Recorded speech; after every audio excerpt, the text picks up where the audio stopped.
Good morning, and thank you for joining us at the 2021 Fairfax County Housing Symposium. My name is Ben Boxer, and I'm pleased to welcome you to this event presented by the Fairfax County Redevelopment and Housing Authority and the George Mason University School of Business. As we all know, home plays a central role in every fundamental facet of our lives, and the preservation and creation of affordable homes requires a community-wide commitment to a common vision, which includes opportunity for all our residents to achieve their fullest potential.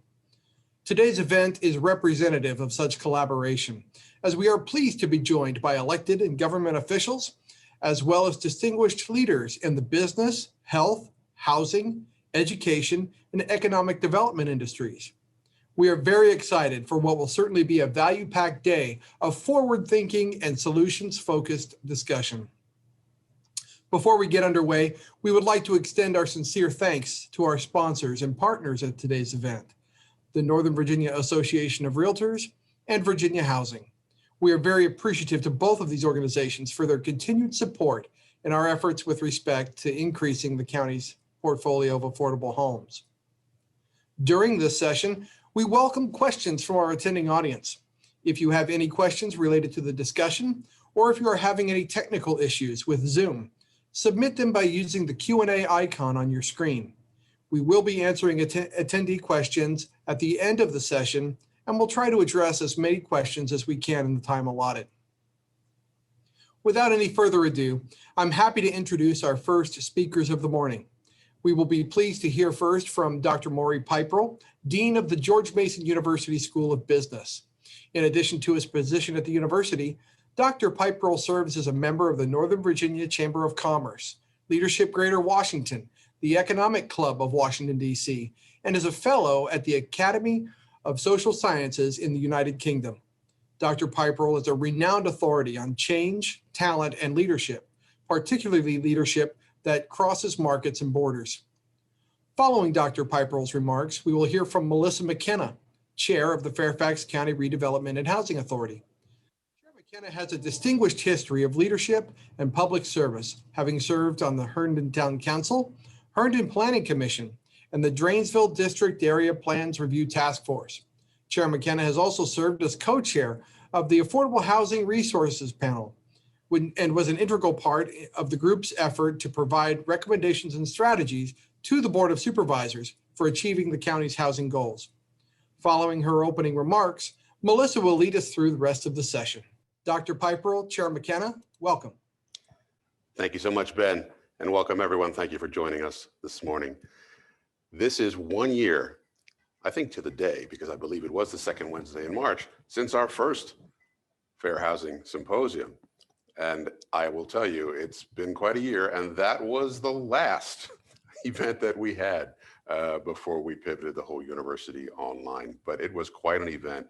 Made a big impression on me and many other people that this is how you come together to really make a difference in the society. And what we aspire to at Mason is to be not only the developer of the talent pipeline, which is something that we keep growing, and you'll hear more from President Gregory Washington in the next hour, but also to be the convener of conversations around important issues for industries, for societies, and certainly for our region. So it's our pleasure and privilege to be co-hosting this symposium.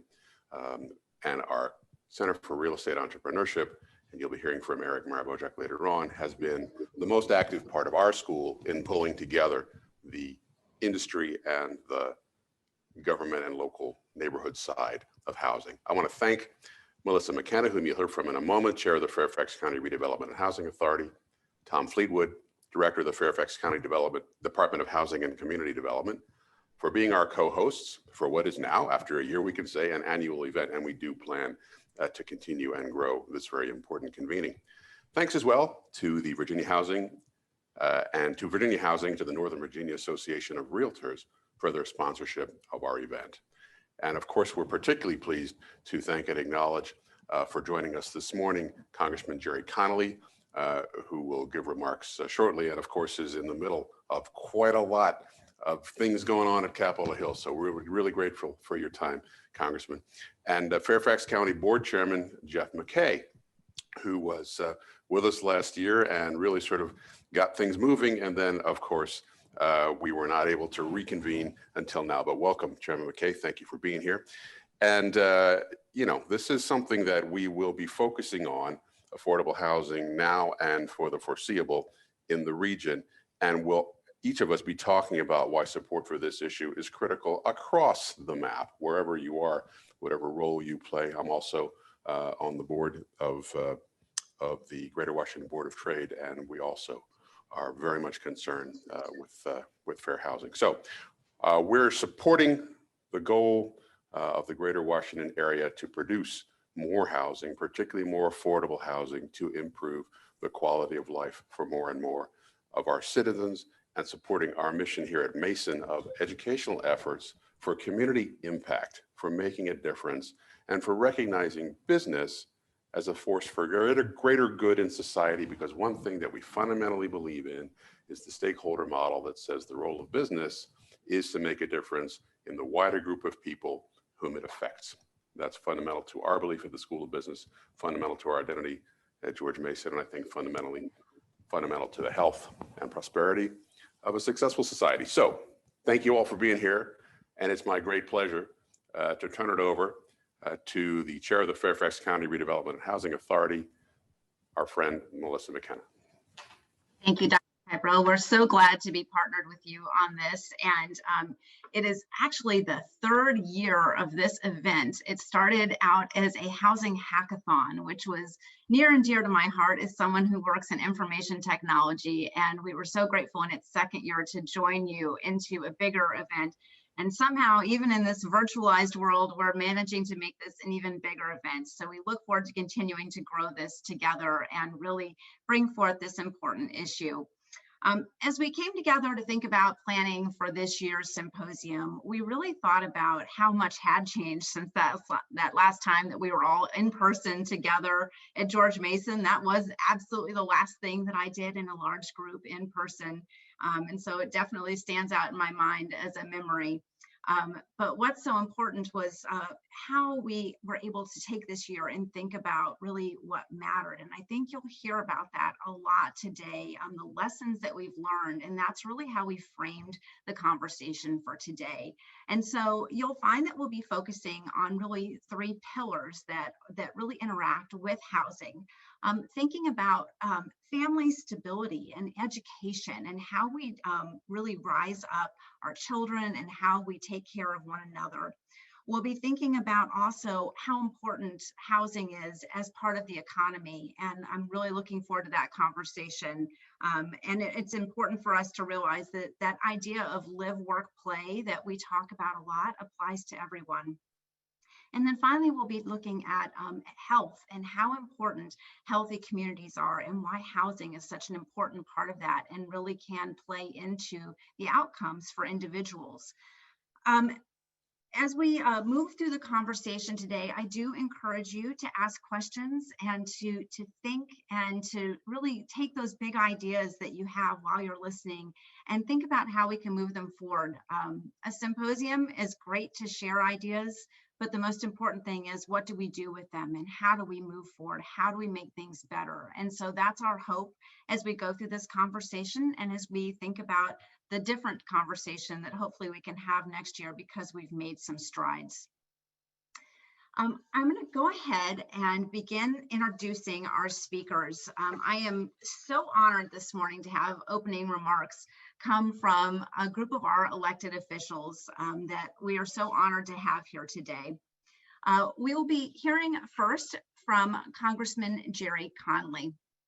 Congressman Gerry Connelly is serving his 7th term in the United States House of Representatives from the Virginia's 11th District, which includes Fairfax County, Prince William County, and the city of Fairfax in Northern Virginia. Prior to his election to Congress, he served 14 years on the Fairfax County Board of Supervisors, including 5 years as chairman. Throughout his career, protecting and growing Northern Virginia's economy has been his top priority. In Congress, he has played a key role in securing federal dollars for transportation improvements in Northern Virginia, including completion of the Fairfax County Parkway, widening the Prince William County Parkway, providing ongoing support for rail to Dulles, and securing the annual federal commitment of $150 million for the regional metro system. Congressman Conley is a senior member of the House Committee on Oversight and Reform and serves as the chairman of the Subcommittee on Government Operations. In his role, he is responsible for shaping government-wide policy for a broad range of issues, including federal workforce and federal agency oversight, federal procurement and information policy, national drug policy, regulatory reform, the United States Post Office, the United States Census Bureau, and the District of Columbia. Congressman Conley also serves on the House Committee on Foreign Affairs. Using his extensive background in foreign policy, including as a senior staff member on the Senate Foreign Relations Committee, he has become a leading voice on foreign assistance reform, war powers, embassy security, and democracy promotion abroad. Prior to his election to Congress, Congressman Conley served as chairman of the Board of Supervisors. He's earned a reputation as a pragmatic leader for his initiatives to expand affordable housing opportunities, reducing gang violence, promoting reusable energy, and advancing critical transportation improvements. During his tenure on the board, Fairfax was recognized as a best managed county. Congressman Conley received an MA in Public Administration from Harvard University, and he received a BA in Literature from Mary Knoll College in Illinois. He resides in Fairfax with his wife, Smitty, and has a daughter, Caitlin. Congressman Conley, we are so honored to have you today and welcome your introductory comments. Melissa, thank you so much for that introduction. And I think the bottom line is there's hope for all of us English literature majors in terms of a career. Don't give up hope. And I want to thank you for holding the symposium. I want to focus particularly on affordable housing because we did a lot. You know, I had James Waukesha's job for 9 years as a district supervisor in Providence District, and I had Jeff McKay's job for 5 years as chairman of the board. When I became chairman, and Jeff will recall this because he served with me for part of that time on the board, we made affordable housing the #1 priority in the county.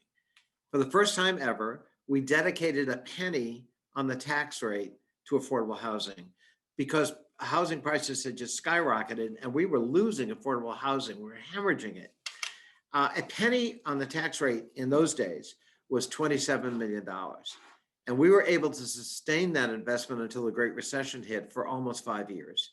And it made a transformative difference. We were able to preserve north of 2,500 units outright by purchasing them, either units within existing complexes or the entire complex. And across the board, we got involved in workforce housing and we committed to building workforce housing on the government center complex, which we did. We expanded homeless shelters. We did transitional housing. We worked with the nonprofits, but we also, one of the most powerful tools we learned in affordable housing is using the planning process wisely, right? So you can preserve existing affordable housing by zoning it properly. I did it in Merrifield. When we replanned Merrifield, and that led to wonderful mosaic, there is still a part of Merrifield that has a very large, very affordable housing complex that's actually co-op. And a lot of the owners there wanted it rezoned so that they could make money and the whole thing would be torn down and luxury apartments would be built. And I declined to do that. And as a result, that affordable housing complex, a couple hundred units, is still very much alive and well. So there are things you can do with planning to insist that if you're going to redevelop an area, the affordable housing you've got cannot be net lost. There has to be at least, a steady state of planning to preserve those affordable housing units. But there's so much we have to do. Transitional housing is critical if we're going to get the homeless into permanent housing. Everything flows from housing. Workforce housing, the same thing. And I also would just add a political note. That program was very popular. It was actually supported well by the people in Fairfax County and the taxpayers, because we didn't describe it in normative terms. We described it in practical terms that affected you. If you don't like congestion, affordable housing is important. If you don't like the high cost of labor, affordable housing is important. Forgive me, that's my parrot. Marlon, will you do something with, that means Smitty's coming home. Sorry. I have a parrot I've had since 1977, and he imitates the dog crying when my wife comes home. Sorry about that. It's all good. I have a bird too. I'm used to it. It happens. But you haven't had it since 1977. Not quite, but we get it. Sings, coughs, barks, talks, answers the phone. And we don't hear it too often, but anyway, there's a lot you can do with political will, and by defining it as, hey, this is about quality of life for you, as well as the people who serve us and live in our community or work in our community but can't afford to live here. Police, fire, teachers. And so having more workforce housing, having more transitional housing, having more shelters, having more affordable units throughout the county dispersed, it's just a good thing for everybody in terms of our collective quality of life. And that proved to be not a hard sell. And I know Jeff and James, Supervisor Waukesha and Chairman McKay, want to return to that penny if we can. Then, of course, the pandemic hit. My hope is when we climb out of this pandemic, we're going to be able to revisit that issue and really try to refurbish that major investment. Now, that commitment to affordable housing certainly is something I took to the federal level. And during the Trump years, we really faced heavy winds. In the last year of the Trump budget, they proposed an $8.6 billion cut for the home and community development block grant programs, which particularly affect affordable housing. And that was a 15% reduction overall for HUD's budget. We didn't do that, but it was part of a philosophy that government needed to get out of this business rather than double down in it. We discovered, though, with the pandemic that there are real consequences to bad housing policies. Overcrowding housing is one of the major contributors to the spread of COVID-19 infections and to high mortality rates. We know that. It's one of the reasons why there's a racial disparity between whites and non-whites in America, tragically, in terms of who gets COVID-19 and how severely are they affected and what's the probability of their succumbing to it. And there's a huge gap between Black America, white America, Hispanic America, and white America. And a lot of it has to do with overcrowding housing, other conditions as well, access to healthcare. But housing is one of the key ingredients. When we passed the CARES Act in April, it had a number of provisions with respect to housing. It provided $7 billion for affordable housing, $4 billion directed toward assisting individuals and families who are homeless. It provided $1.25 billion for Section 8 vouchers. It provided $1 billion for project-based rental assistance. It provided $50 million for housing for the elderly and $15 million for housing for people with disabilities.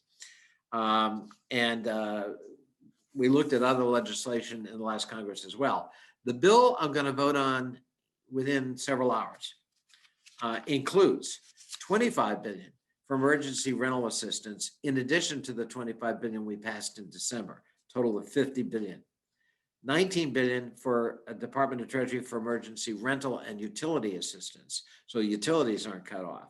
$5 billion for emergency housing choice vouchers to transition people who are at risk of homelessness to be able to get that transitional housing. $100 million to support unassisted households living in USDA subsidized properties. $750 million to support minority housing block grant programs. $100 million in funding for neighbor works to support housing counseling services to help renters and people experiencing hopelessness and at risk of homelessness. And $5 billion for homelessness funding, and $9.9, almost $10 billion to states, territories, and tribes to address the ongoing needs of homeowners struggling to afford housing due directly or indirectly to the impacts of the coronavirus pandemic. All of that is over and above direct assistance to states and localities and school systems that is quite substantial. Good news for Jeff and James, and I see Superintendent Bray is on. Fairfax is going to be a big beneficiary of the funds contained in this bill. I would say Fairfax is probably going to get close, somewhere around 200 million, maybe more, directly to the county government, and that money will be good, by the way, through 2024 with very little restrictions. And the school system is probably going to get another 180 or so $1 million, Scott.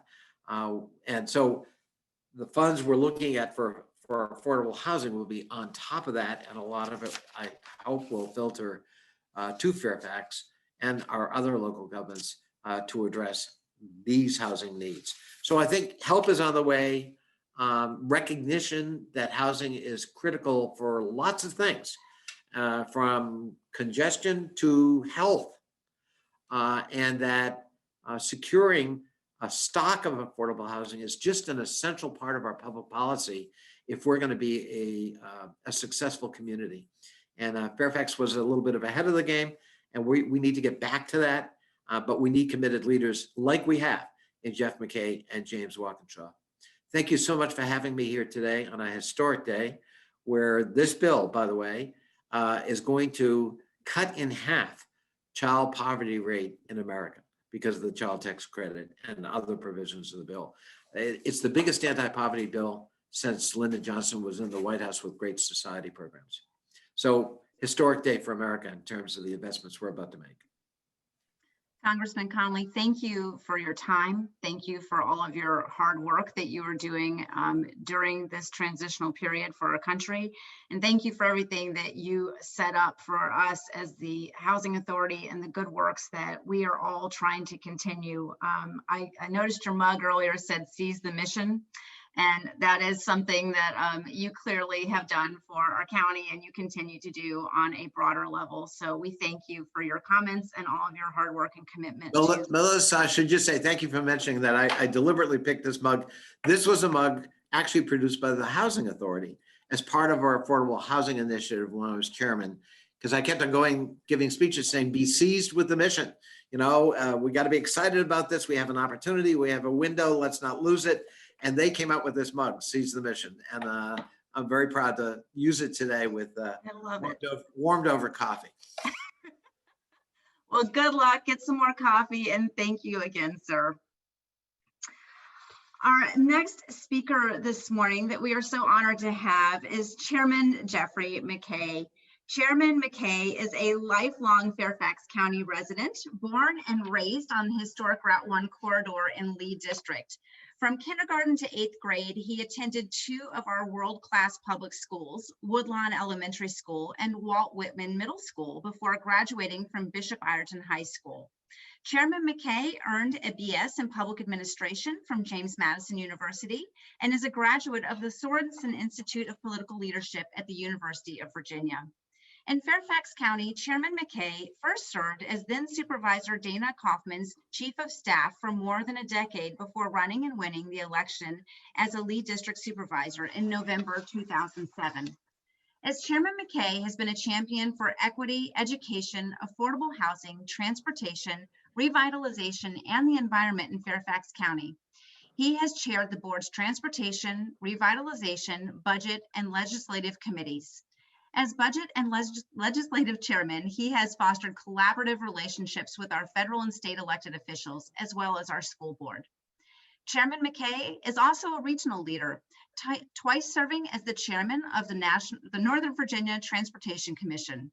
He works with his counterparts on initiatives to better the quality of life for Fairfax County residents. Having served on the Northern Virginia Regional Commission and the Board of Directors for the statewide Virginia Association of Counties, where he is currently president. Chairman McKay lives in Lee District with his wife, Crystal, his children, Leanne and Aiden, who both attend Fairfax County Public Schools. Chairman McKay, thank you for joining us this morning, and thank you for your commitment to all of the issues that are integral to the conversation we are going to have today. Thank you very much, Melissa, and it's great to be with you, and thank you for the symposium. I remember the first hackathon and last year's symposium, and it was the last large gathering that I attended as well before that became something that was not in everyone's interest. And frankly, if I had to pick a last big gathering, I don't think I would have picked any other than this group. It was inspiring, it was exciting, and we had no idea the year we would be facing. And so I'm going to talk a little bit about that. But first, let me just say it's always a pleasure to follow my good friend Gerry, and I want to thank him for not only all of his contributions to affordable housing in the county, but also his partnership as we battle this pandemic. And I also am always happy to follow Gerry's parrot, who is almost the same age as I am. And I make those sounds too. The same sounds the parrot was making, I'm known to make. I just don't typically do it on camera, but it's always good to follow Gerry and his parrot. But in all seriousness, I want to thank him for his work in partnering with us on battling this pandemic as well. Gerry mentioned this being a historic day in what he's dealing with on Capitol Hill, but this is almost a historic day in Fairfax County too, because I just learned that as of this week, we received 31,000 doses of vaccine in Fairfax County. And if you follow this every day like I do, you might know that that's almost double the number of doses we were averaging every week up until this week. And that would not be happening without the work of the Biden administration, our folks on Capitol Hill, and taking this pandemic seriously. And when we say there's a light at the end of the tunnel, we literally can see that now in mathematical terms and the support that we're getting in battling this pandemic, not just in vaccines, which are absolutely necessary, but also in the federal support that we've received. And so a lot of reasons today to be optimistic about health, a lot of reasons we'll talk about in a moment to be optimistic about affordable housing. But when I think about the symposium, I think about a couple things. First, Gerry had his mug, Seize the Moment, and I have a mug. I don't have it with me, but it says on it, Team Morris Glenn. And that's my affordable housing reminder mug. For those of you who know me and have heard this before, I really got involved in politics through my grandmother, who was a strong affordable housing and advocate for the senior community in Fairfax County. And there is an affordable housing development in Lee District called Morris Glen, named after my grandmother, Dorothea Morris, for her work in advocating for affordable housing. And when I drive by that development almost daily on my way to the government center, I get this constant reminder, not only of the importance of affordable housing, but how personal that has been for me and my family, and the moral calling that I have to continue to build upon a legacy that I'm very proud of. And so, personally, this hits me and as a very important area in the county that we need to continue to strive forward on. But I looked at your agenda, and it really combines some really important things. This is not just an affordable housing symposium. This is a symposium about how affordable housing is integral to economic development, to building equity in a way that we haven't seen in the past, in an intentional way. Community health, which couldn't be more important right now as we are battling this pandemic, and education. I mean, these are the most fundamentally important, interconnected things that make for a quality community. And putting all of those things together under the umbrella of affordable housing, in my mind, is integral in not just educating our public, as Gerry mentioned before, about why affordable housing is important to everyone, not just tenants, but everyone, not just families who need it, but every family in the county, and why these things all link together. And so I really appreciate how you've brought those subjects together today under the umbrella of affordable housing. And I know that's how I think about it every day. And we need to make sure our community thinks about it in those terms. And that helps broaden the appeal and the support in the community for affordable housing. All of you know that we have set a countywide housing strategic plan goal of 5,000 new affordable housing units. I am pleased to say that there's not been a board meeting that I've presided over where there hasn't been affordable housing discussion in the last year. And when I look back at what our board has committed to, especially in light of the fact that we've had our financial and health challenges over the last year. We have been unrelenting in our commitment to affordable housing. And over the last fiscal year, this Board of Supervisors has closed or on financing or built 1,000 new affordable units in Fairfax County in 1 year. And in fact, if you look at the pipeline of future projects as we move forward, including some actions we just took yesterday at the Board of Supervisors, you'll see that our current opportunities that are either already approved or well on their way to being approved could yield 2,000 affordable units alone. And think about that in the context of our larger goal. That's 2,000 units, and this Board of Supervisors has been in session for 13 months. You can see that we are well on our way to exceeding the 5,000 unit floor and hopefully setting our sights more on the 15,000 unit overall goal that we have. And it's absolutely essential that we use every tool in our toolbox at the county level. And that means, Jerry mentioned this earlier, that means not only looking at new developments, but looking at housing preservation, looking at the way in which we do zoning, looking at how we use our current assets, and how we make sure that we build affordable housing or we preserve affordable housing, expand affordable housing in every corner of the county. And this has really been a linchpin of my advocacy. I represented, as you noted, Lee District for 12 years. I grew up on the Route 1 corridor. Affordable housing has been a part of my life since day one.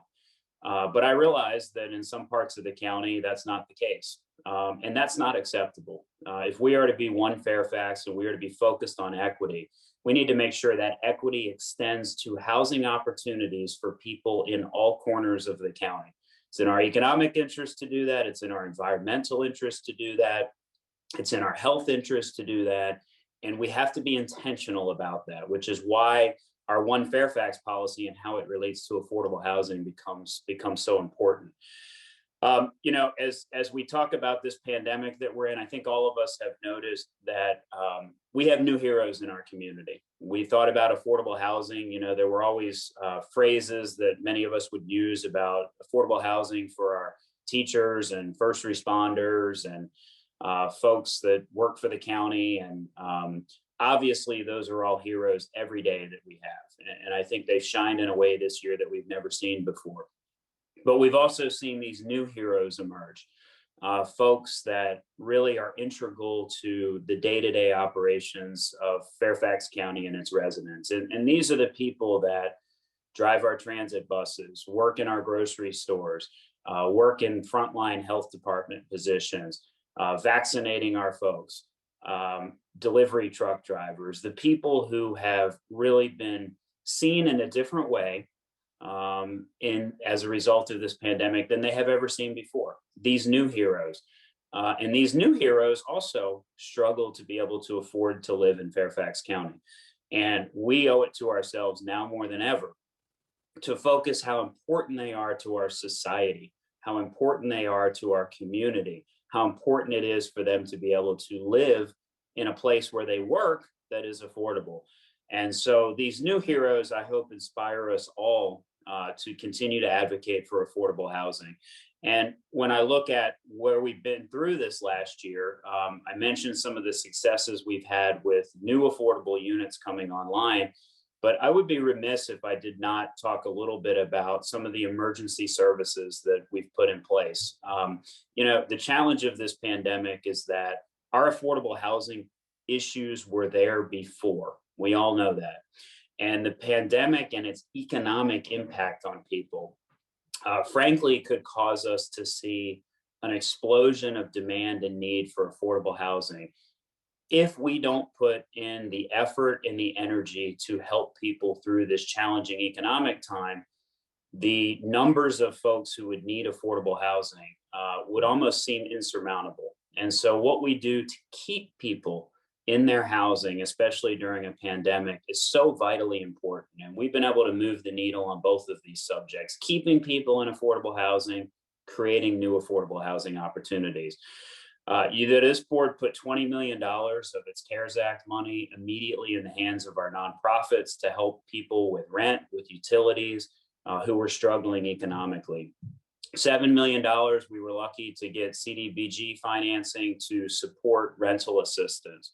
And most importantly, a few weeks ago, we were a grant recipient in Fairfax County of $34 million in ERA money, emergency rental assistance money, that will help our folks who are struggling, who have lost jobs as a part of this pandemic, be able to pay their rent and stay in their homes. And, that is so important. Not only have we recognized new heroes, not only are we working to keep people in their homes, but this pandemic has also shown that not all homes are the same, and not everyone has safe homes to go to every night. And frankly, we're preaching you're safer at home, but we're forgetting that some people don't have that option. And so it is integral to our community health to make sure that people have that option. And as we move forward, we know in Fairfax County, we have a lot of things we have to do. One is continue to provide emergency assistance. Two is to continue to promote in creative ways new affordable housing. Three is to prove to the community that you can do that in good economic times. You can do that in challenging economic times. What you shouldn't do is ever take a knee. And regardless of the amount of funding we're able to dedicate to housing, that should never stop us from moving the needle forward. And I think this last year has proven with that creativity, with our partners in the private sector, we can continue to move the needle forward, even against all the odds that are stacked against us in a very, very difficult year that we've experienced. Lastly, I want to talk a moment about yesterday. Supervisor Waukesha is here with me, and we had a board meeting yesterday that went well past 10 o'clock last night with upwards of 70 plus speakers speaking to us about changes that the Board of Supervisors is considering to its zoning ordinance. And for those of you familiar with the county zoning ordinance, the lion's share of it is 50 plus years old. It's in dramatic need of modernization. Not just to make it easier for people to understand, but also to make it more reflective of the values that people in Fairfax County espouse to now, and frankly, make it more flexible. And what we had last night, one of the elements of this zoning ordinance amendments are to allow for accessory living units, which basically, in essence, allow people in single family homes to allow another family to live in their home as a form of affordable housing. And, this may seem dramatic to some folks, but this is happening all over Fairfax County right now. And we have made it so onerous for that to happen through the proper channels, through the permitting process, through a review process from the county, that people already are doing this, but they're doing it in a way that's underground, that's in some cases not safe. And we have a lot of folks who live in the county in houses that are larger than they need to be. We have a lot of people living in the county who are struggling to pay their rent. And we know we have a lot of people looking for affordable housing. We know that we have an environmental imperative to use our existing housing stock in the best way possible to protect our environment. And a small element of this zoning ordinance is to allow more flexibility for people to use their basements or to create a small amount of square footage in their house as an accessory living unit for a young family, for a senior that you're caring for someone who needs short-term housing but can't afford the rent in a normal conventional community.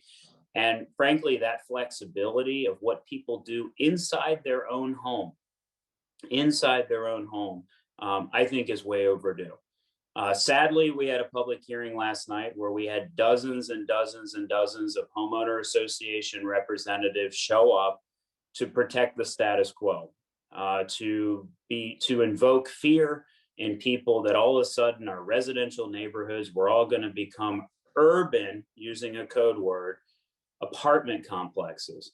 That couldn't be further from the truth. What we are trying to do in tough times is give people flexibility to use their homes how they would like to use their homes while still protecting the neighborhood feel of our communities and making sure that reasonable guidelines are put in place to protect folks' property values and to protect the suburban nature of their community while still providing vital missing middle affordable housing.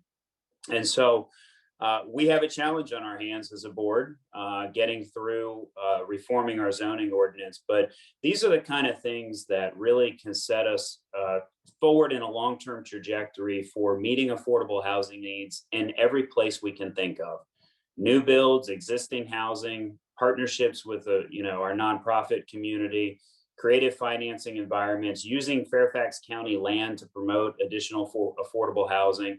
We need to make sure every tool in our toolbox is available to tackle this most fundamental challenge in our community of affordability.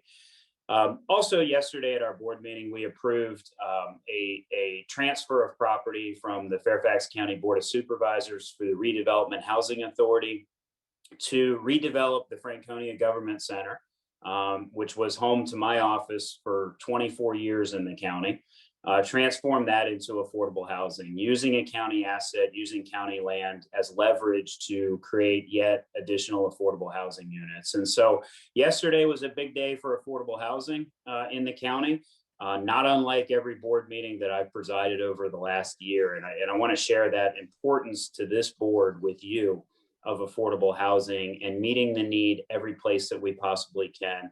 But we need all of your help. We need your help not only in an advocacy standpoint, but we need your help characterizing affordable housing the way your agenda today has done, which is this is not just about the folks who will benefit from affordable housing in the conventional sense. This is about how every single person in Fairfax County benefits from affordable housing, whether it's economic development, which impacts us all favorably, whether it's living in an equitable society, which is consistent with our One Fairfax policy in Fairfax County to do that with intentionality, whether it's to protect community health, especially in the midst of a pandemic, or whether it's to promote educational opportunities for all people in the county and understand how that relates back to the need for affordable housing. That's how we should be characterizing affordable housing. It's in everyone's interest. And the more you can spread that message, the easier it is for our board to be able to accomplish so many bold things that we're doing right now to promote affordable housing. So again, great to be with you this morning on this historic day. As the Congressman mentioned, let's all stay optimistic, continue to fight this pandemic together, and do our part to build a more equitable Fairfax County. Thank you. Chairman McKay, thank you so much for your remarks. And I thought it would be appropriate just to take a moment and tell you thank you for the partnership that we have always had as the FCRHA in the county to find solutions and to be creative. And I wanted to take a moment as well to say thank you to the staff of both the FCRHA, HCD, and the county for the work that they do to really help make these things happen. The staff have been critical on working on an effort to provide the Board of Supervisors with some policy recommendations for creative and sustainable preservation of existing affordable homes. And this task force, which I was a co-chair of, has been meeting since October. We're finally now presenting to all of the supervisors and really look forward to bringing this formally to the board in April. And I want to thank everyone who supported that effort, because there's a lot of work for us to do still, and it's going to require creativity like that which you alluded to. So thank you, sir. Thank you, Melissa, and thank you for saying that. We have an amazing, amazing staff, as you said, at RHA, but throughout the county, and many of the initiatives I just mentioned, including thinking about our zoning staff and their relationship to affordable housing. This is a countywide issue. We have amazing staff all working together on our behalf, so I appreciate you mentioning that. That was one of the, absolutely, that's one of the best parts about this task force, the collaboration there. So, all right. Moving forward, Supervisor Waukesha. Supervisor, James Waukesha was born and raised in Northern Virginia and has devoted his career to ensuring that our community remains a great place to live, work, and raise a family. During more than a decade of service as Chief of Staff to Congressman Gerry Connelly, Supervisor Waukesha oversaw all aspects of the Congressman's office and served as his chief advisor on a host of issues, working closely with state and local officials. He is currently serving his first term representing the Braddock District on the Fairfax County Board of Supervisors. James and his wife Yvette live in Ravensworth Farms neighborhood. Supervisor Waukesha graduated from New York University with a Bachelor of Arts degree in 2005. Since 2012, he has volunteered as a mentor to at-risk youth through Fairfax County's Befriend a Child program. He is a member of the Council to End Domestic Violence, where he helped lead the effort to create the county's Make the Call campaign to raise awareness of the 24-hour domestic and sexual violence hotline and help victims get access to the services they need. Supervisor Waukesha is a former vice president of the Ravensworth Farms Civic Association, where he has spearheaded an annual award ceremony to recognize neighborhood volunteers and serves as a block captain. He is a longtime volunteer with the Friends of Lake Accounting Park. Supervisor Waukesha, thank you for joining us today. Well, thank you, Chairman McKenna. It is so great to be here, and I was listening to the bio there, and I need to update it because Yvette and I welcomed our first child, Mateo. He's almost 6 months old, so I'll have to make sure that I add that to the bio. Oh, but well, it's great to be here. Thank you. It's great to be here with George Mason, and thank you all for hosting this symposium again. I do remember last year, I think it was one of the last in-person events that I did, and it was a wonderful event, and look forward to seeing you all again in person next year. It's always a challenge. I kind of feel like I'm being set up when I'm asked to speak after Congressman Conley and after Chairman McKay, two very tough acts to follow. But, I'll just say on affordable housing issues, we've just heard from two people who not only are committed rhetorically to the issue, but have been willing to take real political risks over the course of their careers and overcome some opposition, community opposition, to make affordable housing a reality for thousands of people in Fairfax County. And that's something that I really appreciate, and I hope you all will as well. They've put their political careers on the line several times because of their passionate belief in this issue. I just want to talk a little bit about the Braddock District and what we've done on affordable housing and what we're doing on affordable housing. For those of you who don't know, the Braddock District includes what I believe are the two premier educational institutions in the country, George Mason University, of course, and also Northern Virginia Community College.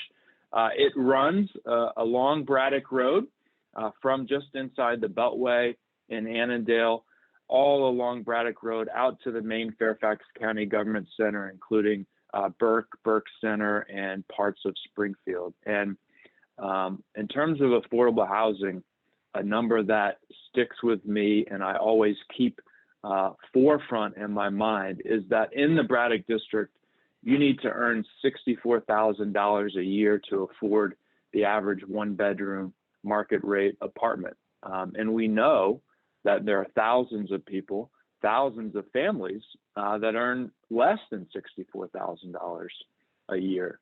And another data point that I always keep in mind, I represent one neighborhood inside the Beltway in Annandale, around Annandale High School. It's the only Title I elementary school in the Braddock District there, Braddock Elementary School, a wonderful, vibrant community, but a community with some folks who are low income, at least by Fairfax County standards. And I live just outside the Beltway, as was mentioned, in Ravensworth Farm, which is near Lake Accounting. And I'm not revealing anything that's not public information, but my home is worth around $600,000. And my monthly mortgage payment, thanks to low interest rates and quantitative easing and the various methods that the federal government uses to subsidize homeownership and mortgages, my monthly mortgage payment is $2,200 a month for a single family, 3-bedroom single family home. In that neighborhood in Annandale, just inside the Beltway, a 2-bedroom apartment, market rate 2-bedroom apartment, not a luxury apartment, just a normal, safe, clean 2-bedroom apartment, the monthly market rate rent is $2,200 a month. So that single parent with 2 kids working as a bus driver, as Chairman McKay mentioned, as a grocery store employee who's working to maybe make $40,000 or $50,000 a year, their monthly outflow for housing is effectively the same as mine. And I'm building wealth each and every year. And I think that fact, that reality of high housing costs demonstrates why inequality perpetuates and grows. And I think that's one of the things that we're here today to discuss how to address.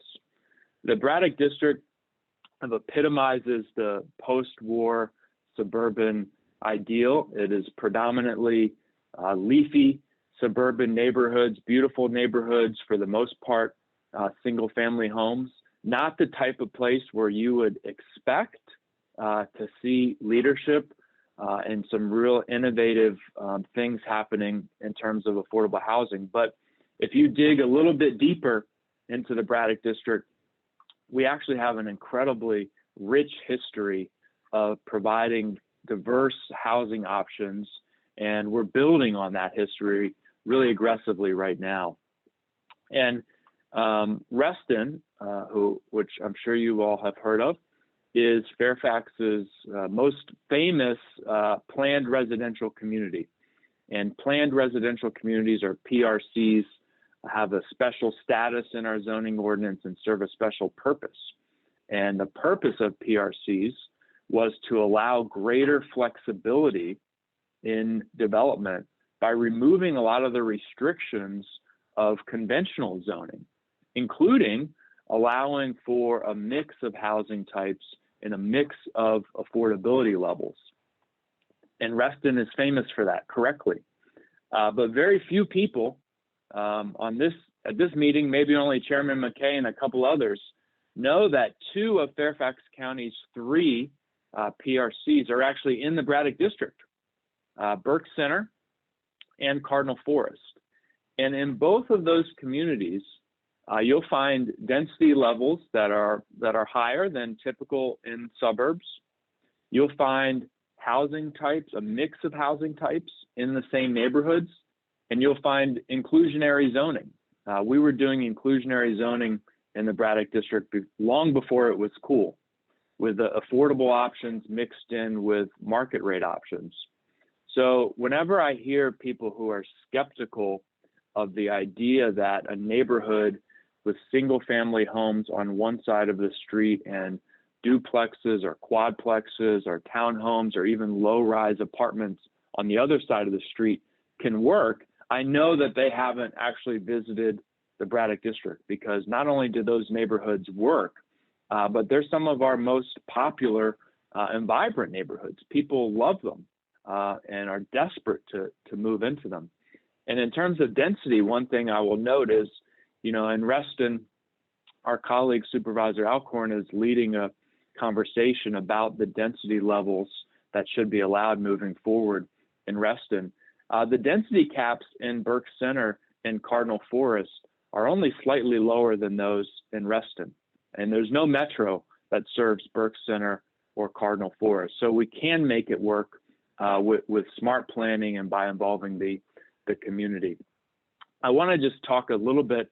Chairman McKay mentioned our meeting last night and our efforts to update the zoning ordinance. And I have been pretty outspoken through the beginning of this process that I think we need to provide more flexibility in terms of accessory living units. Our existing ordinance allows accessory living units only for those people who are 55 years of age and older. The original idea in 1983 when it was instituted was to create an additional affordable option for seniors and people with disabilities, which we absolutely want to support. But there are other people in our community who need an affordable housing option also. And I know you're going to hear from Victor Hoskins from our EDA later today. And one of the things that he said to us very early last year, shortly after I was sworn into the board, when he was identifying constraints on our economic success and our economic growth, the biggest challenge that businesses, companies face in Fairfax County is attracting talent, is attracting young people with the education and skills that they need to accomplish the mission of their company. And if we're going to address that economic challenge to take our growth to even higher levels and our economic success to even higher levels, we have to have housing options for young people. And accessory living units won't in and of themselves solve that problem, but they're one tool in that tool case to provide that option. And I think they should be open to everyone, not subject to age discrimination. And you know, the other thing that I think about in terms of our neighborhoods in that ordinance is, I mentioned the neighborhood that I represent with a Title I elementary school, 80% of the kids are on free and reduced lunch. About a mile away, I represent another neighborhood, a much wealthier neighborhood, and at that elementary school, only 10 to 15% of the kids are on free and reduced lunch. And they're both great schools, in large part because in Fairfax County, we make an effort to double down on our investments in those low-income schools.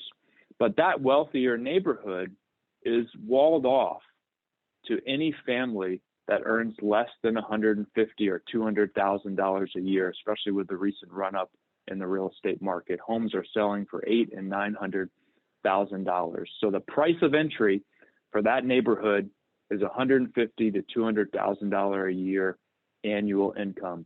That's an invisible wall around that neighborhood that keeps out anyone. And income is obviously connected to race and ethnicity in Fairfax County, just like it is across the country. And one of the ways I think about our modest proposal to open up ALUs is removing just a few of the bricks from that invisible wall. So maybe in that neighborhood of 300 plus homes, there might end up being 1 or 2 or 3 additional accessory living units over time. Not a dramatic change, nothing that's going to change the quote character of the neighborhood. But for 2 or 3 people, whether that's a young person getting their start in Fairfax County, a single mom with 1 child, a retiree who's looking to downsize and live in a nice neighborhood, for those 2 or 3 people, removing those bricks from that invisible wall will be very meaningful. So I'm enthusiastic about it. There has been significant opposition, as Chairman McKay noted, but I'm confident that we'll move forward with that.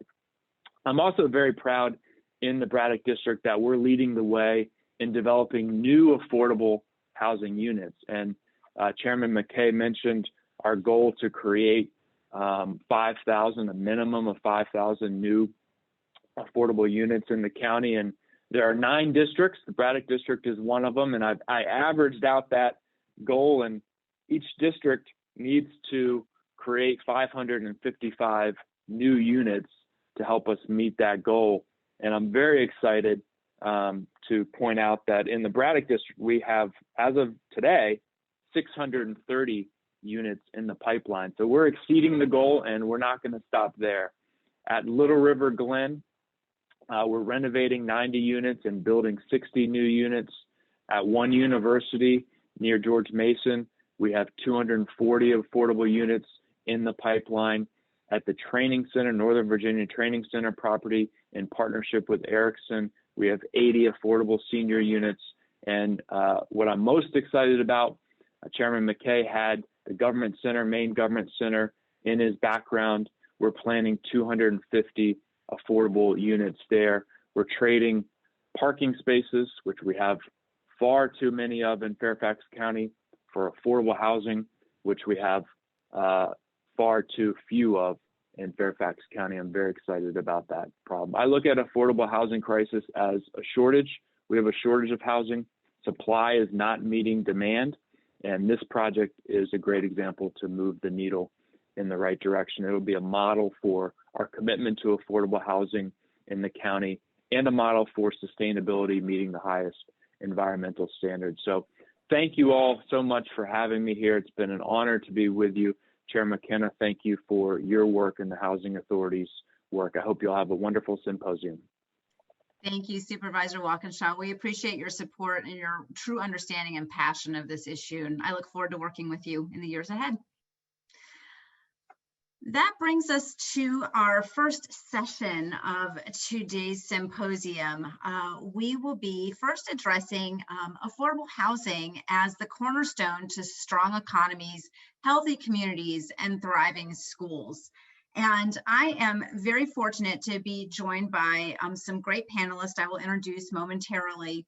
I wanted to just sort of tee up what we're going to be talking about today. And I'm going to actually pull a little bit from what I do in selling software and really what we do in my product that I sell is we look for ways to connect silos that exist in enterprises. And so that's what I feel like we're going to get to talk about today and introduce within this topic, and then dive into more deeply in the afternoon. And so we'll be thinking about why housing is a critical foundation to foster health in the community, to improve educational outcomes, and to strengthen the vibrancy of our economy. The pandemic really has highlighted the intersection of a lot of these fields for us, and really where we need to find those seams and better connect where we can be stronger together in these areas. And the other thing that I think we cannot ignore are where inequities in our community have to be addressed through collaboration in all of these areas. So what we're going to do is I'm going to introduce each of our speakers and give them a few minutes to talk about the things that I just laid forth from their seat in the theater, and then we'll come together as a group to discuss where we might be able to find those connections. Our first speaker today is Patricia Matthews, who is the first president and CEO of Northern Virginia Health Foundation, a private foundation created in 2005, whose mission is to improve the health and healthcare of residents of Northern Virginia, with particular emphasis on the health of the uninsured. In addition to grant making, Ms. Matthews' role at the foundation includes developing coalitions and collaboratives. She has been instrumental in creating and supporting the Northern Virginia Health Services Coalition, the first multi-jurisdictional coalition of primary care safety net providers in Northern Virginia. She has also been a guiding force behind the creation of the Northern Virginia Oral Health Safety Net Coalition. Under Ms. Matthews' leadership, the first Northern Virginia Community Health Indicator Report was created and released in 2013, focusing on the health disparities of residents in the region.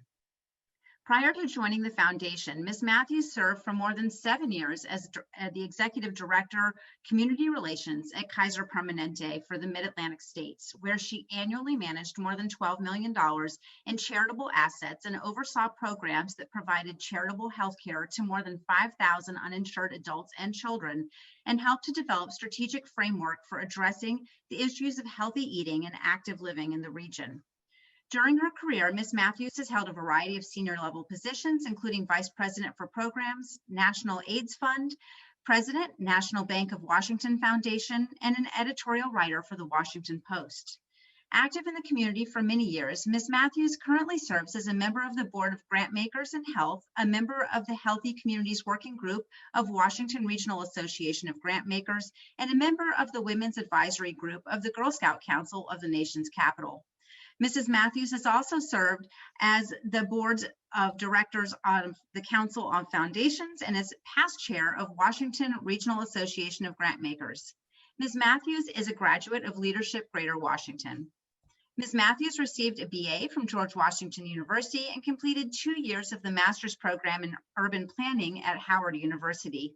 She's a graduate of the Advanced Leadership Program at the Keenan Flagler School of Business at the University of North Carolina, Chapel Hill. Ms. Matthews, thank you so much for joining us today. I look forward to your comments. Good morning. Thank you so much, Melissa. And thank you for including me in this most important discussion. I'm here to give some perspective on housing and health. As Melissa has said, housing is critical to having a healthy community. But before talking about housing, let me provide some context for the rest of my remarks. As you all know, Fairfax County ranks among the healthiest counties in the nation. But when you look more closely, significant variations can be seen. For example, life expectancy, which is how long a newborn is expected to live, varies by 12 years, depending on where you live in Fairfax County. For example, it is 78 years in parts of Centerville, Annandale, and the Route 1 corridor. It's 89 years in neighborhoods near Reston Town Center and Tyson's Corner. There are other startling disparities, and some exist across the street from one another. For example, in Chantilly, in 2 census tracts on either side of Poplar Tree Road, one tract has household income of more than $200,000, while the one directly across the street from it has household income of $70,000. In the wealthier tract, 3% had renter-occupied housing, while in the other tract, 40% of housing was renter-occupied.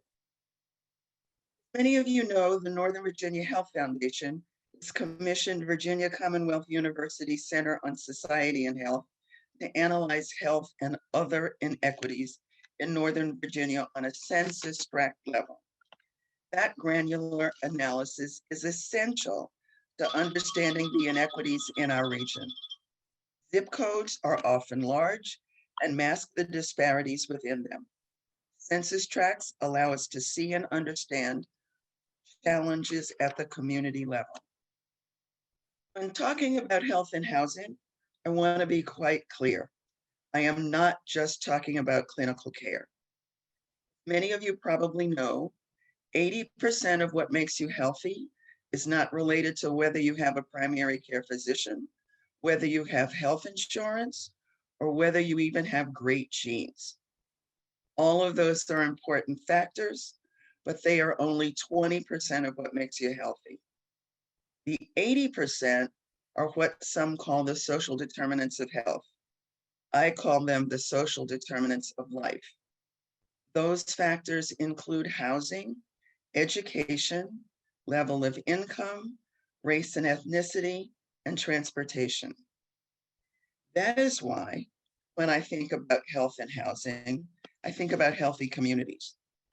And that requires me, and in fact, I think all of us, to look at each of the factors that are in the social determinants of life and contribute to healthy communities. We must continue to increase the amount of affordable housing, no question about it. We must also acknowledge that the notion of what is affordable has changed over the years. Given the increase of housing costs in Fairfax County, especially over the past 10 years, many people are finding it increasingly difficult to work and live in the county.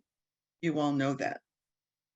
When we think of healthy communities, we also need to understand the importance of a living wage so that residents can afford to live in the county. And we need to ensure that all communities have opportunities for sidewalks, street lights, parks, recreation, and other physical environmental factors that will allow children and adults to be safe, to exercise and play out of doors. And we need to look clearly at the inequities by race and ethnicity. We cannot assume that addressing affordable housing will resolve racial inequities in the county. It will not. Finally, we all know that the pandemic has put health and housing inequities into sharp relief. The inequities that have been there for years have gotten much greater visibility. We've got to address not just recovering, that is to say, where we were in 2019, but moving forward.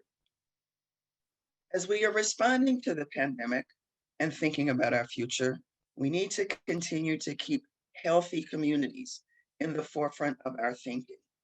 Health of the public requires it. Thank you so much.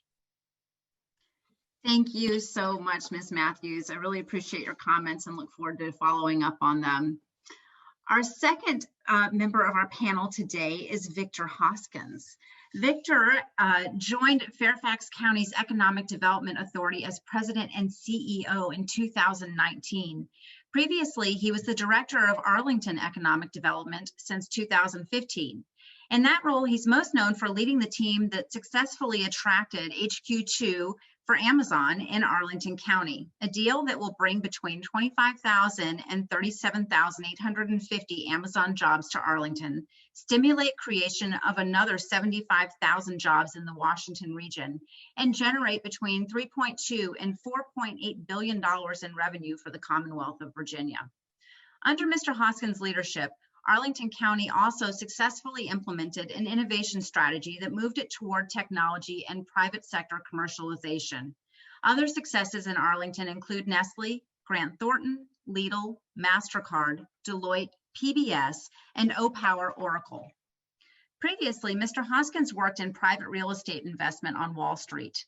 He also served as deputy mayor of economic development for the District of Columbia, during which time he led the turnaround of the district's economy and projects such as the Wharf and City Center. During his career, his work has resulted in almost 375,000 jobs and has led the teams that negotiated more than 700 major business deals, resulting in billions of dollars in private investment. Since he arrived at FCEDA, Hoskins has received the 2019 Ronald Kirby Award for Collaborative Leadership from the Metropolitan Washington Council of Governments. Virginia Business Magazine named him one of the 100 people to meet in 2020, and the Washington Business Journal included him in its Power 100 class of 2019. Previously, the Washington Business Journal recognized him for his role in securing Amazon and Nestle deals, and the DC Building Industry Association recognized him in 2014 and 2013 for leadership in economic development. Mr. Hoskins holds a master's degree in city planning from the Massachusetts Institute of Technology and a bachelor's degree with honors from Dartmouth College. Mr. Hoskins, thank you so much for joining us today. Melissa, thank you so much for that kind introduction. You know, it's so interesting. I actually really love economic development. I don't like it, I love it. You know, my wife and I talk about it all the time. She can't help it because I keep bringing it up. But as you can see, there's a byproduct from it, which are jobs.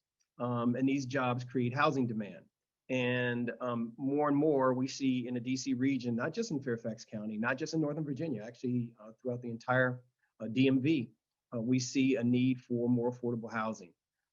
That has, you know, the great thing is that we have champions. We have champions like the Congressman Conley. We have champions like, you know, Chairman McKay, who has really led the Board of Supervisors in a direction that I think is going to pay off huge dividends in the future. They've already set up over 2,000 units. His county executive, County Executive Hill, has done a superlative job of moving his group to process permits, to expedite and be more flexible on zoning issues. And I think that these are the right things to be lining up. But there is another responsibility. And that responsibility is our federal government. And I have to tell you, our federal government has done an incredible job with housing throughout the years. I mean, since '87, over 47,500 projects and over 3 million units have been built with the low-income housing tax credit bill alone. The low-income housing tax credit is one of the best instruments that we have to produce affordable housing. And these are both the 4% and the 9%. It is really amazing what's happened since 1987. However, that's still not enough. And companies have begun to see this. And that's really one of the things I did want to mention. I think going forward, we're going to see a sea change in how companies deal with this issue, particularly ones that have a large presence in our area. Just as an example,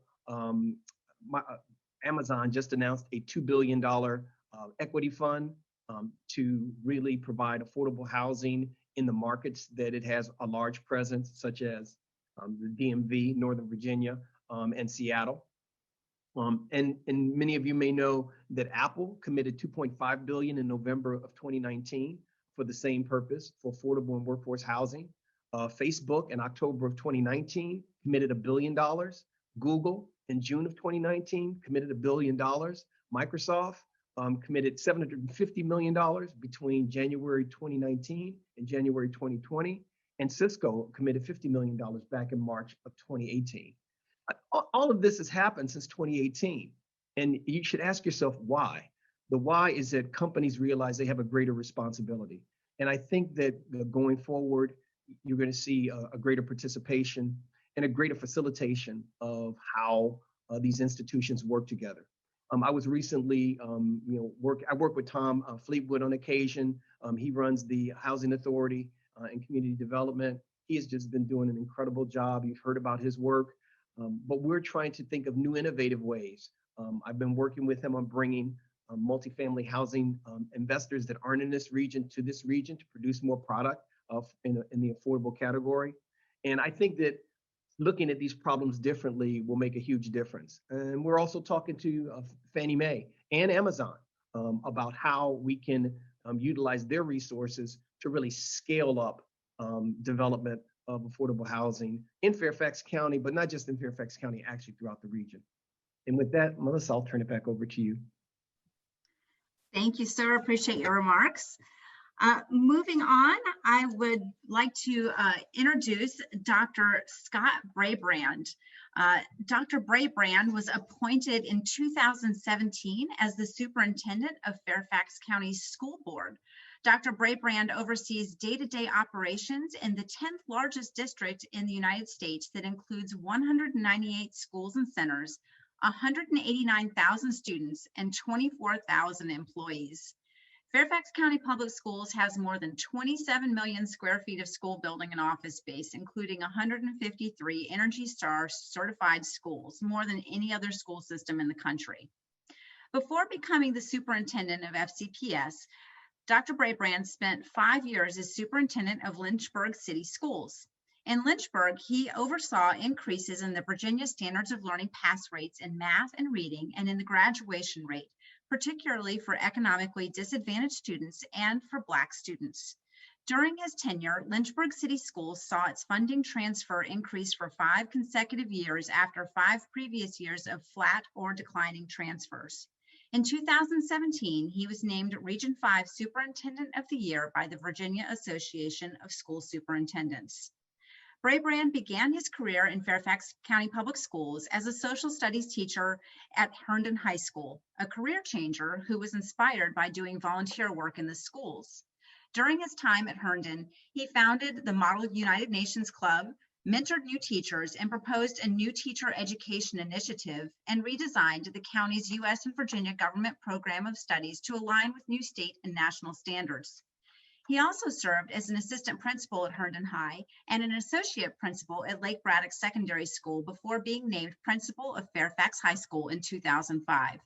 Under his guidance, the achievement gap for Hispanic students in English and math SOL tests was eliminated, and enrollment in AP classes at Fairfax High increased 54% during a 3-year period.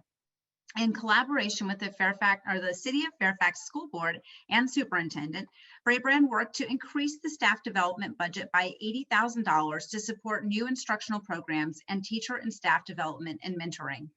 In 2009, Dr. Brabrand was promoted to Cluster Assistant Superintendent, where he was responsible for 29 schools and more than 22,000 students, and provided collaborative leadership for 27 principals and administrators. Under his guidance, 4 of the cluster's 6 Title I schools that were in state sanction for reading and math had those sanctions lifted, and the remaining 2 schools posted gains in reading and math on SOL tests. Dr. Brabrand developed a cluster strategic plan to increase student academic achievement in every school and site based on the implementation of professional learning communities, and was charged with overseeing the Priority Schools Initiative designed to increase academic achievement in 30 lower performing schools. Dr. Brabrand is a graduate of Georgetown University's School of Foreign Service, where he earned a Bachelor of Science degree. He earned a master's degree in education from George Washington University and an education specialist certification from Virginia Tech. Dr. Brabrand completed his doctorate in educational administration as part of Virginia Tech's Educational Leadership and Policy Studies program. Dr. Brabrand, welcome. Thanks, Melissa. Thanks for having me. And it's great to be on this panel. First of all, I really appreciate the invitation. And it's great to see Ms. Matthews and Mr. Hoskins. It's been a long time since we've gotten to be together face to face since the pandemic. Great to see you and hear your remarks. And I look forward to hearing from Dr. Washington. I know we've gotten to chat a little bit. You've had the fun, Dr. Washington, of arriving in this region in the midst of a pandemic. And I am just amazed at the leadership challenges that you have met and exceeded already at George Mason in your short tenure. So it's an honor to just be on this panel with such distinguished folks. I want to just make a couple of quick points and then get to some of the higher range discussion. Obviously, affordable housing is huge because we're in the talent business. Fairfax County is developing talent. And to develop the talent in kids, we've got to have the talent in the area to teach the kids. And the only way we're going to be able to do that is to have affordable housing for our middle class. For our middle class, our teachers are middle class workers. And what we have happening is, and we have to be careful, is that we're not creating conditions for our middle class to have to go farther and farther out to live. We want them to work in Fairfax, to live in Fairfax, to really create even more economic development like Mr. Hoskins is talking about. Here's one of the slides. I only have one slide, just a nugget. 30% of our instructional and non-instructional staff, 30% live outside of Fairfax. And when those folks live outside of Fairfax, let's particularly talk about our teachers. As they spend more years with us and they settle down and decide to have families, they then get pulled into the school district and school systems of where they live. And then that's where we face challenges in getting to continue to retain that staff. In fact, one of the things the school board did over the last several years, we were most behind in compensation at the middle tier. And teachers were leaving us to go to other divisions.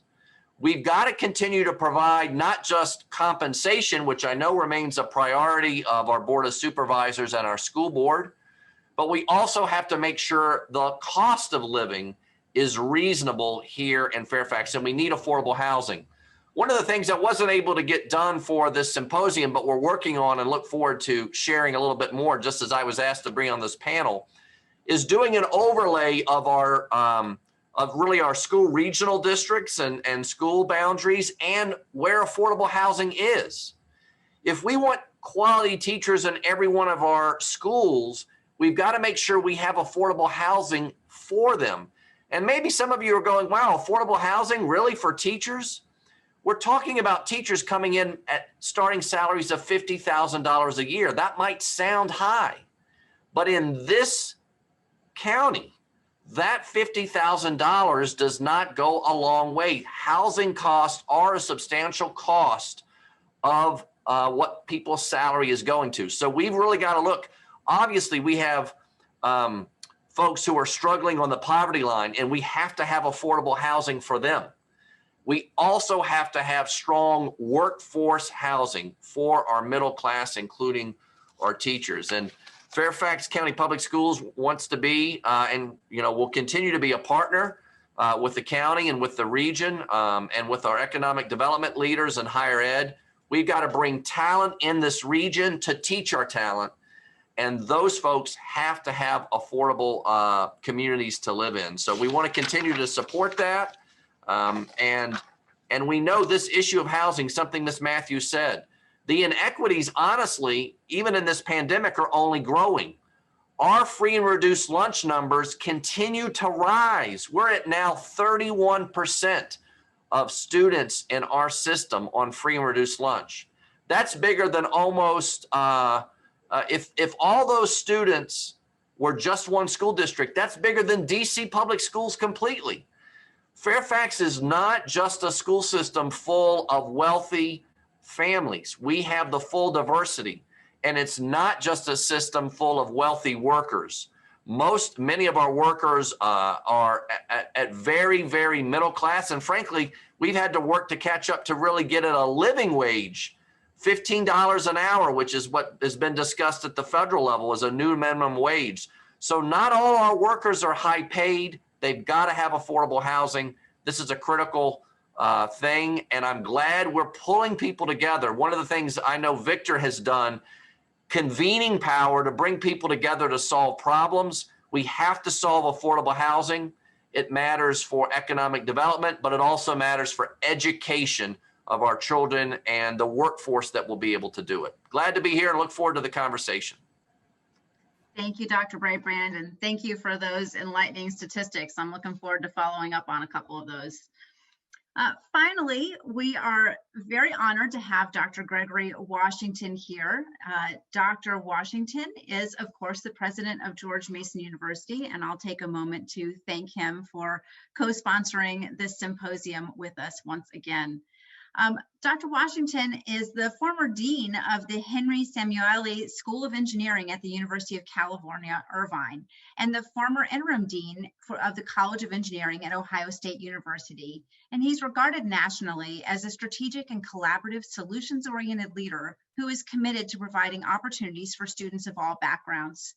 In his 7 years at UCI, Washington expanded undergraduate enrollment in the engineering school by 1,100 students and graduate enrollment by more than 200.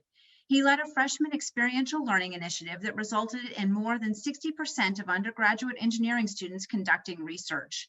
He established the University of California's first student makerspace, and it helped establish the OC STEM initiative, one of the nation's first STEM ecosystems, which impacts more than 100,000 students each year in Orange County, California.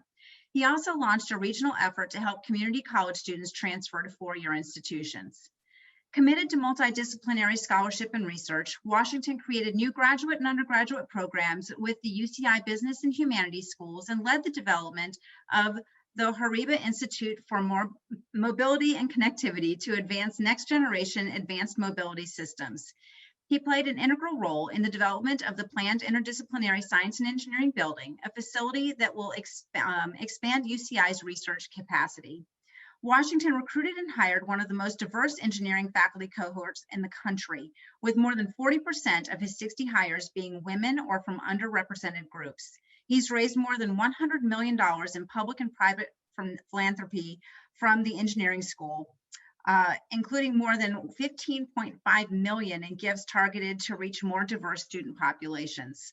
The first African-American Dean of Engineering at any University of California campus and the first African-American president at Mason, Washington established an Office of Access and Inclusion at UCI to enhance campus life for all students and chaired the task force on ensuring a positive climate for the campus's Black community. Washington launched his academic career in 1995 as an assistant professor in the Department of Mechanical and Aerospace Engineering and the College of Engineering at Ohio State University. He became an associate professor in 2000 and a professor in 2004. He began serving as the college's associate dean for research in 2005 and also led the university's Institute for Energy and Environment. From 2008 to 11, Washington served as interim dean of the Ohio State Engineering School, one of the largest in the country. Dr. Washington is an accomplished researcher and educator who specializes in dynamic systems with an emphasis in the modeling and control of smart material structures and systems. He's the author of more than 160 technical publications in journals, edited volumes, and conference proceedings. A first-generation graduate, Dr. Washington is a New York City native who attended high school in North Carolina. He earned his bachelor's and master's degrees and his PhD, all in mechanical engineering, in North Carolina State University. He's a member of the NC State Engineering Foundation's Board of Directors. Dr. Washington, thank you so much for joining us today.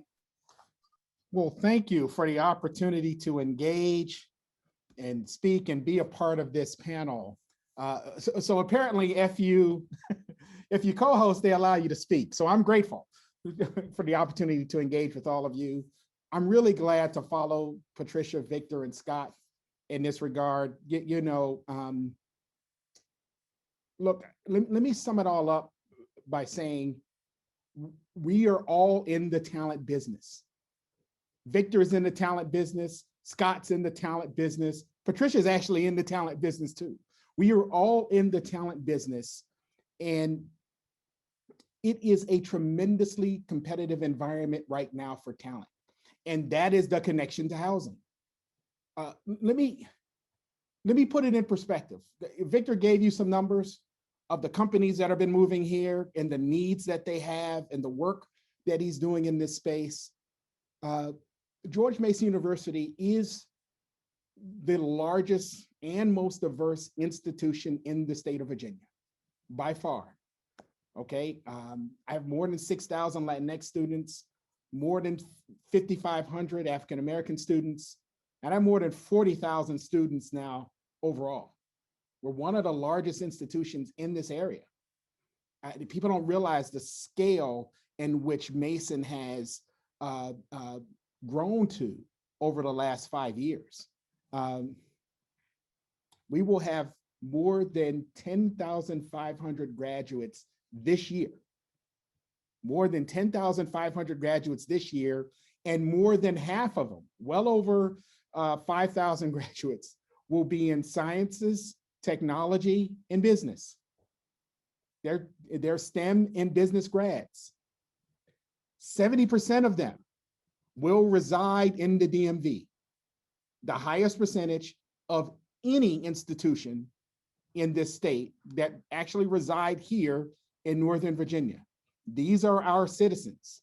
And every year for the last 3 or 4 years, we've been putting out in excess of 10,000 students per year, each year.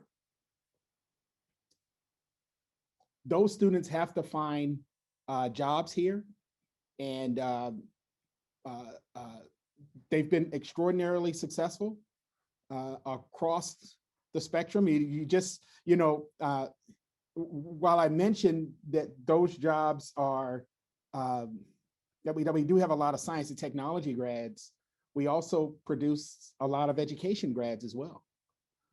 Scott, you probably know this, but about 30% of the teachers, the K-12 teachers in Northern Virginia actually have a Mason degree.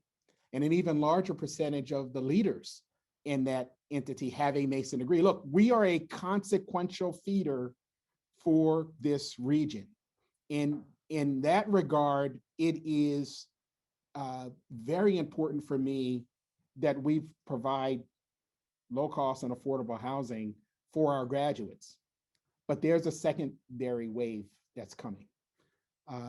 Through the Tech Talent Initiative, we know that we're going to have to hire somewhere in the neighborhood of about 300 to 500 additional faculty over the next 10 years. We're going to produce an additional, over the 10,000 that's coming out now, we will graduate an additional 9,000 more. So at height, you're talking about 17 to 19,000 graduates coming out of Mason into this community, with 70% of them residing here. So I have to grow faculty in order to meet that demand. The faculty need housing, right? More than 50% of my faculty can't afford to live in and around our campus. Housing is a big issue for us. So Scott, I echo your challenges. We see them. my faculty make a little more than 50 grand. But if you heard the talk before this panel, that you're talking hundreds, in the low hundreds to 150,000 to afford a house, a reasonable house in this community. And so, which is a little bit out of the price range of our younger, our senior faculty can handle that, but some of our younger faculty, which will be the large bulk of the hires we'll be making, will not be able to pay that. And so they will have to live in the outskirts and then commute in. Why is this a problem for us? Because I don't think we realize the competitive nature of the environment in which we, in the environments in which we have to manage. There is no guarantee that those graduates have to stay in this region. And what we are seeing is that companies are now realizing that we are a net producer of talent, primarily because of the growth of Mason, right? So Northern Virginia is a net producer of talent. And what you're starting to see is not only companies come here to engage with that talent, you're also starting now to see more companies recruit that talent out of here to other parts of the state. No other institution in the state puts more than 50% of their graduates in Northern Virginia. We're at 70%. And I predict that if we can't solve the housing challenge, that number will decrease over time as other communities outside of this DMV area, outside of Northern Virginia, become more attractive to our graduates just because their cost of living is better. And it goes back to where we started with Patricia. There's an ecosystem that's needed to provide a healthy lifestyle for our people, and housing is at the core of it. So look, I'm going to stop there and open it up for any questions or concerns, but I will tell you that this is a big driver and a big issue for us.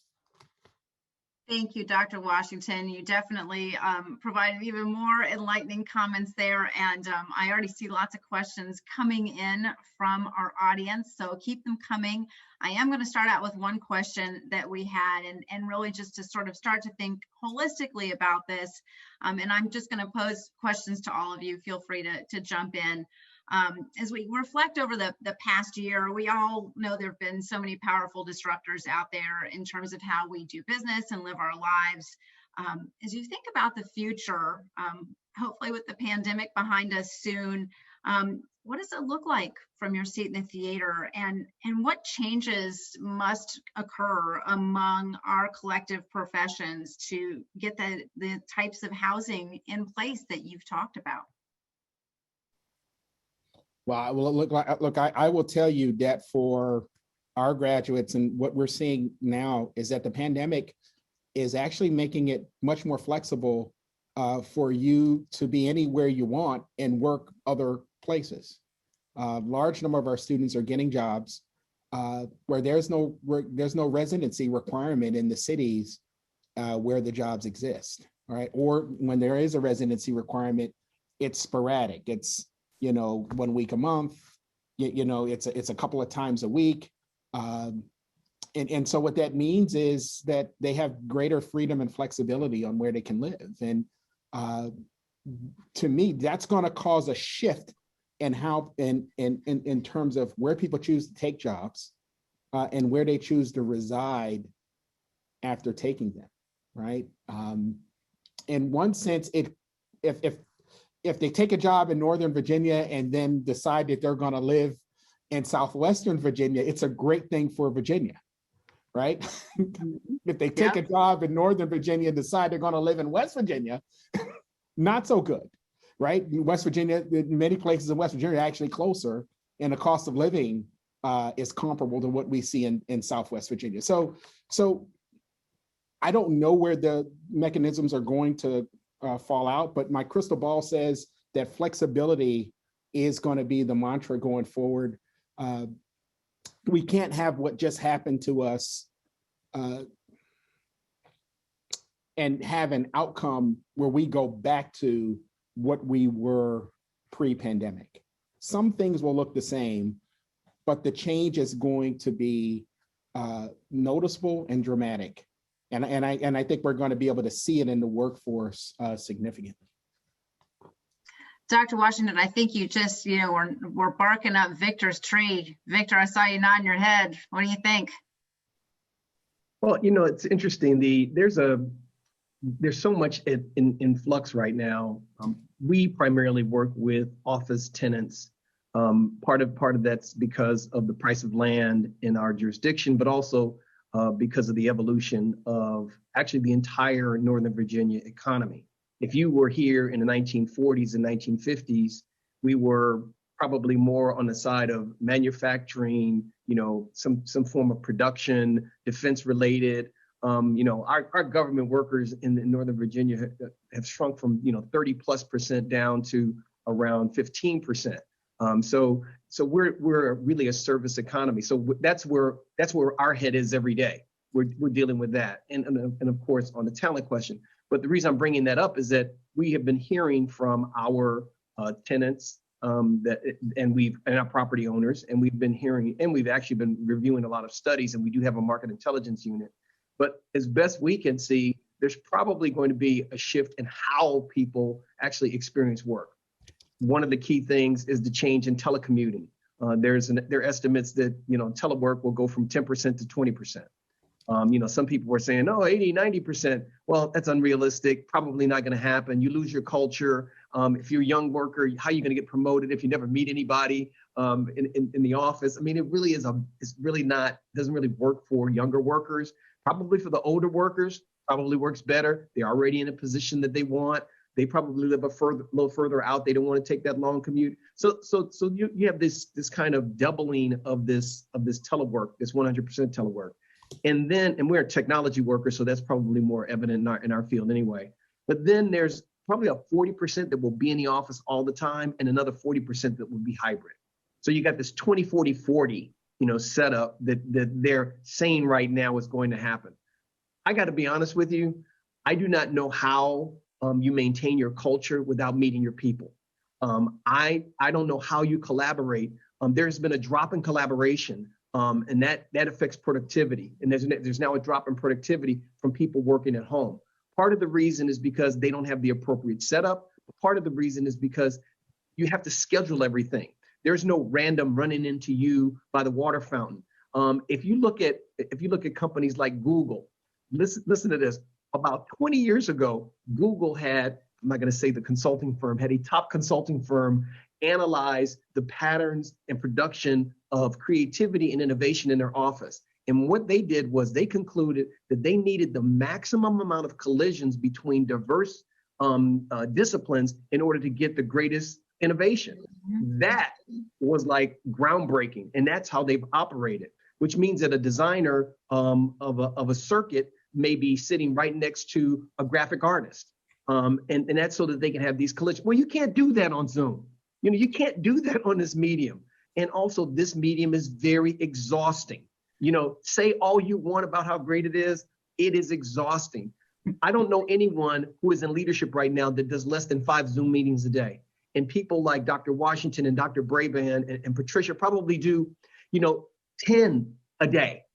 There is that that is not physically appropriate for a human being, maybe for a robot, but not for us. So I think that we're going to tend to go back to more normal. I do not think there's going to be any dramatic movement or out-migration. We have been doing some very creative things in terms of talent attraction and talent retention. And I think those things are going to pay off in dividends going forward. So I don't have a great fear of an exodus, but I do know this. Dr. Washington, myself, Dr. Braybrand, we have to work together to keep the young students here and wanting to grow their families here. And that means that there has to be opportunity for housing. So we're really going to have to attack this head on. I just want to follow up really quickly on Victor's point and Dr. Washington's point, and put in a call for healthy communities. Because in fact, the points that Victor was making about Zoom means that we're all isolated. And what we are learning is that mental health is a problem because people actually feel isolated. You can't create community on Zoom. We've learned that in the nonprofit sector. I'm sure in the private sector, they've learned it as well. So it seems to me if we're going to think about housing, affordable housing, we need to remember we're talking about communities. We're not just talking about units of housing. We're talking about people's lives. And if we don't keep that in the forefront, simply building housing and having people stay inside will not achieve the results we want. Dr. Bray. Just Melissa, a couple of quick comments. Great comments from the panel. Just some of your things, more of the public-private partnerships. I know Mason created faculty housing and the demand was off the roof. There was a wait list for it. How do we do more of that? Mason housing, FCPS housing. We've got to have more workforce housing. Again, I know I said we're working on that map. Where do we have a lot of it and we need to market it more? Where do we not have it and look to find parcels where we can build on it close to centers? I do think, like Victor said, there was some overblown notion that everything's going to go telework, but I think we are going to have, and he says 40-40-20, and I believe what Victor says. It's like E.F. Hutton. If he speaks and says it, I think it's probably going to happen. But we have cultural assets here unlike anything in the world. We're not just this isn't just a regional place, a best in country. We are a worldwide center for talent. Mason is becoming the premier place for that talent to be developed post-secondary. And you know, we want to continue to be a flagship premier school system, and we will be. But we've definitely got to solve the housing piece because people are going to find themselves priced out of being able to live in the community. And you can't have a healthy community where people work in one place and then take a 1 or 2 hour commute to another place.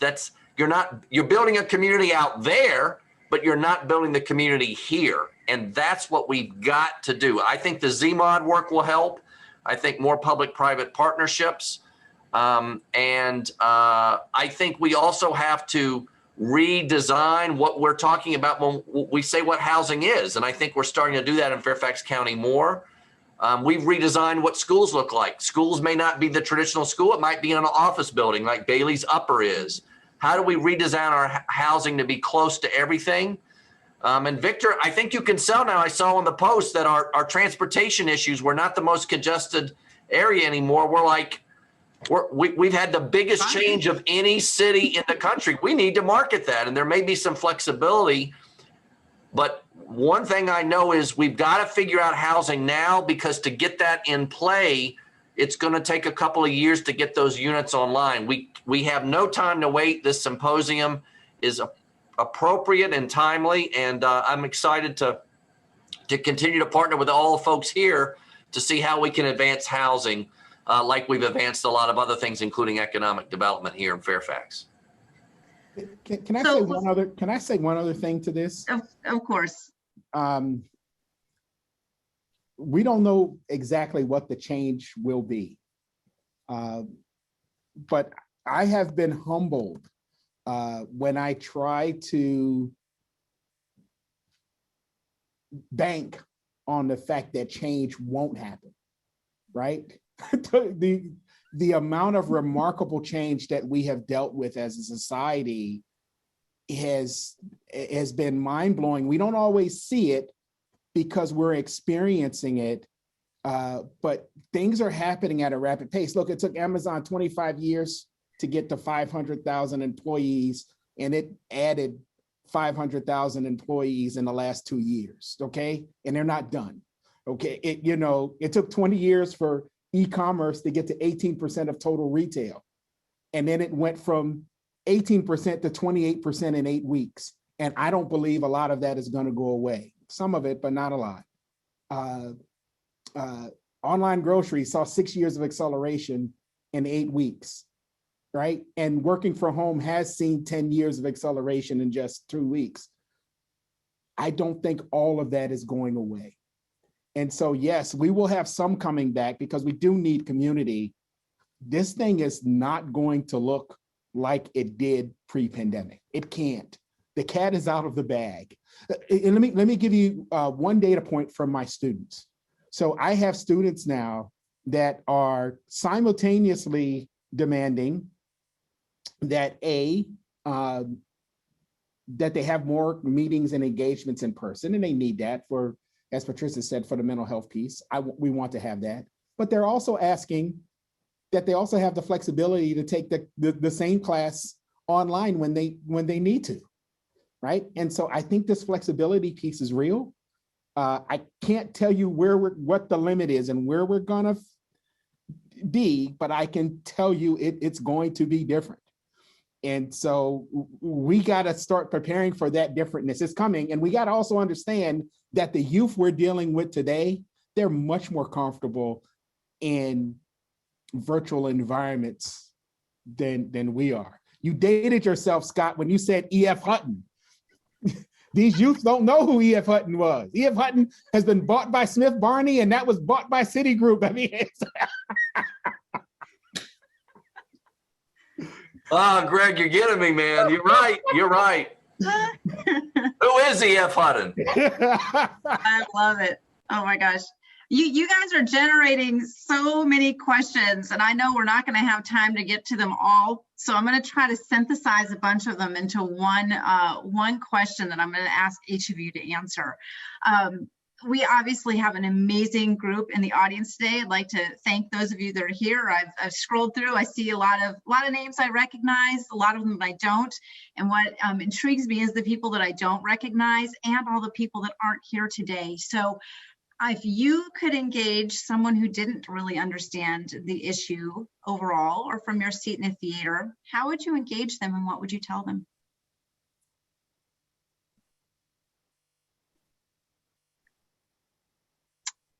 I threw a big one at you, huh? Mm-hmm. Can you say that question one more time, Melissa? Sure. So there's a lot of people that aren't here today watching us. And if you were able to go out and help educate the people that aren't here on the issues that we're talking about, how would you engage them? How would you, get them to understand why this issue is so important? I would venture to say that most people understand this, the challenge, because they either have children or they've experienced it themselves, or they know someone who is a teacher, or they know someone who is a fireman or a professor, or a frontline worker. So I don't think that the understanding the problem is really the challenge. It's spoken about so much in the media. I think the problem is, how do you get the solution? Because in order to do this, if we're going to meet the challenge, I mean, there's a 375,000 unit target by 2030 for our region. We're about 12% there. We got a long way to go. How do you hit that scale? That is really the question, and that will take changes in all the things that that Chairman McKay and that the congressman spoke about. We have to have a change in how we view density, how we view our neighborhoods. Look, not in my backyard was one of the first acronyms that I heard when I was doing my master's in city planning, NIMBY. I mean, yep. That is a challenge, and that is a huge barrier to production. When you stop production, you raise price. It's microeconomics. It's the United States. We're a capitalist society. So you shorten the supply, and then you have a high demand, you increase the price. There's no other change to that. You go to the south side of Chicago, and there's some very inexpensive housing. Why? Because there's a lot of housing there. It's the supply. And by the way, there's a low demand. It's like, in Los Angeles, it's just the opposite.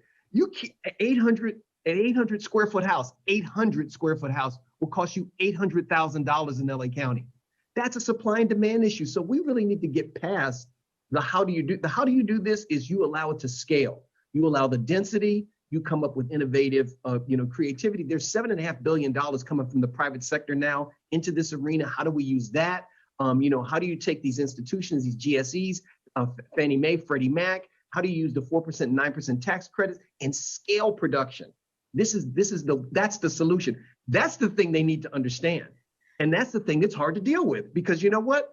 It is in your backyard. It's in all of our backyards. It's our community. But we have to make a decision that it's a public good that we need for our health, as Patricia pointed out, and for our economy, as I'm mentioning, and for educational attainment, as Dr. Brabrand and Dr. Washington have mentioned. Victor, I think you really touched on something there, and Patricia, I'd love your thoughts from the health and wellness standpoint. A lot of times people don't see the disparity that's there. How can we help alleviate that disparity and the lack of understanding around it?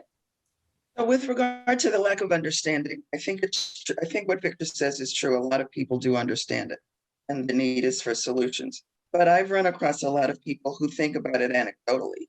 Mm-hmm. And part of the reason why the foundation commissioned the data by census tracts is to begin to give folks an understanding of the facts. It's not just one person. It's not, oh, I've heard about so-and-so. There are islands of disadvantage throughout Fairfax County. We know where they are. We can map them. We can tell you the disparities within them. And then when you take a look at those maps, you can influence public policy, as our maps have begun to do. We can use them to influence private sector decision-making. It has helped change the way government looks at service delivery. It has to be all of those things. But at the base of all of it has to be data, because otherwise people will make it up. And we all know that folks say, this isn't a real problem. I've never heard of this problem, and think that that means it's true. We got to get away from that. Well, with that is the last word, unfortunately. I think we could have gone on for a lot longer. I have enjoyed speaking with all of you. I have learned so much from our prep work and from this conversation. I hope we can continue to have conversations.